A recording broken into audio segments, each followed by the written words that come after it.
Morning दोस्तों, आपका M S Chauhan और आप देख रहे हैं अपना चैनल फैब्रिक ज्ञान। कुछ क्वेश्चन ले लेते हैं। कर्नाटका से हमारे एक भाई का क्वेश्चन था कि सीटीसी क्या है, उसके विषय में बताइए। ये सीटीसी एक तरह का पेट्रोलियम प्रोडक्ट है, यानी जो भी द्रव्य पृथ्वी से निकलता है, ज़मीन से निकलता है, उसको हम सॉल्वेंट ही बोलते हैं। उसमें मिट्टी का तेल हो या उसमें एमटीओ, सॉल्वेंट, डेक्सिन, कुछ भी कोई भी चीज़ होती है, लिक्विड होती है, उसको हम सॉल्वेंट ही कहते हैं।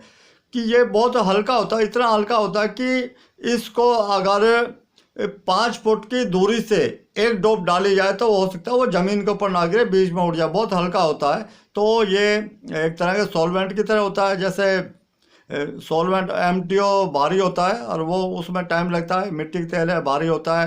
तो उसी तरह की जो सीटीसी है, सीटीसी का जो काम होता है कि जैसे इमीडिएट किसी गारमेंट को करना हो, उसको हमारे पास मिनटों नहीं सेकंडों का टाइम होता है, इमीडिएट करना होता है, हम इसको यूज़ करते हैं। और ये क्या कि इसका कोई रिंकल नहीं पड़ता, ये इमीडिएट जैसे लगाएंगे, लगाते के साथ ही वो उस जो ऑयल, अच्छा जो भी हम पेट्रोलियम प्रोडक्ट यूज़ करते हैं, उसका असली जो काम होता है वो होता है ऑयल को एक तरह रिव्यू करना। बाकी इसका और कोई काम नहीं होता। हल्की फुल्की धूल मिट्टी हटाता वो, ये है कि भाई कोई भी लिक्विड चीज़ में डालते हैं तो धूल मिट्टी तो वो निकलेगी। तो उसी तरह एक हमारे भाई का क्वेश्चन और था कि फिटकरी के बारे में, कि किसी मास्टर ने, किसी भाई ने बताया होगा कि भाई फिटकरी से कलर फिक्स हो जाता है। बिल्कुल होता है, क्योंकि नमक, साल्ट और जो हमारा फिटकरी है, फिटकरी एक तरह का एंटीबायोटिक है। एंटीबायोटिक क्या कि जब हम शेविंग करते हैं या कहीं ब्लड होता है तो उसको लगा देते हैं, लगाते के साथ ही जो ब्लड है वो इमीडिएट बंद हो जाता है। तो ये क्या कि एक तरह का ये फिक्सर का काम भी करता है। लेकिन यह फिक्सर का काम क्या करता है, ये एक कुछ टाइम के क्षणिक, ये नहीं कि आप इसको ये फिक्सर समझ लें जिसमें एसिटिक एसिड है। एसिटिक एसिड भी कुछ टाइम के लिए करता है, लेकिन क्या कि कुछ कहते हैं ना कि कुछ टाइम के लिए, कि आप जब तक ये मान लो 15 मिनट के लिए आपने उसमें एसिटिक एसिड किया, 15 मिनट में आप अपनी वॉशिंग क्लियर कर लेते हैं तो आप उससे बच जाएंगे। उसी तरह फिक्सर का होता है, फिक्सर की भी टाइमिंग होती है। लेकिन कोई ये भाई सोचे कि फिक्सर लगाने के बाद कलर ना निकले, तो ऐसा नहीं होता। कि जो एक्सेस कलर होता है वो तो अवश्य निकलेगा, लेकिन उसके बाद में कलर नहीं निकलता। बाकी फिटकरी और नमक है, इसका होता है कि कलर को ये कुछ टाइम के लिए वो एक तरह का फिक्स कर देते हैं।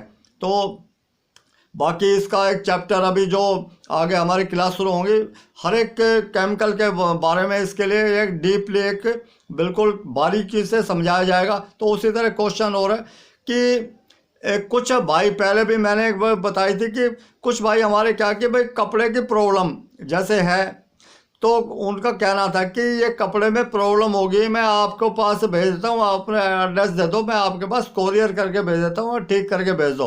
तो दोस्तों प्लीज़ आपसे हाथ जोड़ के निवेदन है कि इस टाइप की चीज़ें, क्योंकि अगर बच्चे का होमवर्क घर वाले कर देंगे, उसके माता पिता बड़े कर देंगे, तो वो बच्चे क्या करेंगे। क्योंकि ये क्या कि करने को मुझे दिक्कत नहीं है, लेकिन क्या कि एक तरह का धोखा देना, अब कि कोई किसी की हेल्प करे, बच्चे की हेल्प ये नहीं होती। एक आप उसको एक तरह का टॉर्चर करेंगे, उसको एक तरह कहते हैं उसके जीवन में एक रुकावट पैदा कर रहे हैं कि वो खुद करें। उनको बताओ, उनको इतनी बारीकी से बताओ, 1 बार, 20 बार, 30 बार, 100 बार, कि उनके दिमाग में वो बिल्कुल फिट हो जाए।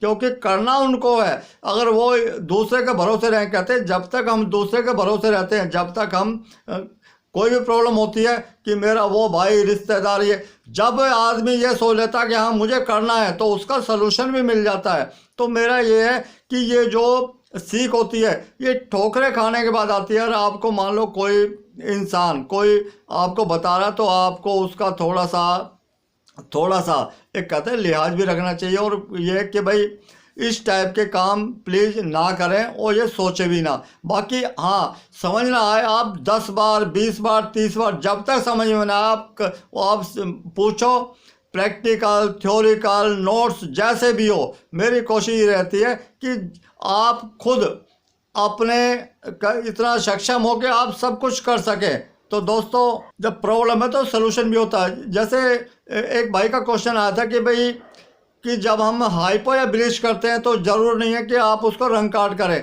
भाई रंग काट देखो एक प्रोसीजर होता है, प्रोसीजर नहीं करोगे। कपड़ा एक तरह छोटे बच्चे की तरह होता है, वो बोलता नहीं है, उसके पेट में दर्द है तो वो रोएगा, लेकिन कपड़ा रोता क्या है? कपड़े रोने का ये है कि उसमें जो क्वालिटी है, उसमें जो शाइनिंग है। मान लो वाइट गारमेंट है, वो बिल्कुल वाइट नहीं होगा, रोने का मतलब ये थोड़ा कि वो रोएगा। तो ये कि भाई उसकी क्वालिटी, किसी भी काम को हम प्रोसीजर से करते हैं तो उसका एक क्वालिटी निखर के आती है, एक तरह का उसकी लाइफ बढ़ जाती है। तो करने को तो आप, और कई बार क्या है कि रेगुलर कस्टमर हमारा होता है तो हम हर बार मान लो वाइट कपड़े उसके आते हैं, हर बार हमें ज़रूर नहीं है उसको ब्लीच या रंग काट करने का, ब्लीच और उसका हाइपो करने का। तो उसको क्या है कि अगर मान लो आपने अभी एक बार आया तो आपने उसको हाइपो या ब्लीच कर दिया, तो दूसरी बार आया तो आप उसको हाइपो ब्लीच ना करें, खाली उसको आप हाइपो ब्लीच के बाद रंग काट तो यूज़ करते हैं सोडियम हाइड्रोसल्फेट। लेकिन अगली बार जब वो गारमेंट आएगा, आपको पता है कस्टमर का गारमेंट दोबारा आया, तो आप उसको हाइपो ब्लीच ना करें, उसको खाली आप रंग काट करें। उसमें टाइमिंग थोड़ा सा, जैसे हाइपो ब्लीच को आप आधा घंटा या 15 मिनट करते हैं तो उसकी थोड़ी टाइमिंग बढ़ाए 5-7 मिनट। और ज़्यादा आपको उसमें क्वालिटी लानी तो हल्का सा गर्म पानी करके आप कर सकते हो उसको। तो ये है, क्योंकि ये सारी चीज़ें कोई ऐसा नहीं है कि भाई कोई लिखित में होता है, लेकिन क्या कि मेथड को आप फॉलो नहीं करेंगे तो उसकी क्वालिटी निखर के नहीं आएगी। और करने को तो क्या भाई आप कैसे भी कर लो, दुनिया कर रही है, दुनिया चलती भी है, लेकिन क्या कि किसी काम को सही एक नियम के साथ में किया जाए तो उसके परिणाम बहुत अच्छे आते हैं। बाकी दुनिया तो चल ही रही है। तो दोस्तों, कपड़ों के ऊपर ज़्यादा से मैं आपको कहता हूँ आप एक्सपेरिमेंट करते हो, खाली टाइम मिलता है एक्सपेरिमेंट करो, तो उसमें आपको नई नई चीज़ें कुछ सीखने को मिलेंगी। बाकी कोई भी कपड़े के विषय में आपका क्वेश्चन हो आप मुझसे बिल्कुल शेयर कर सकते हैं। मिलते हैं दोस्तों फिर ब्रेक के बाद। जय हिंद, जय भारत।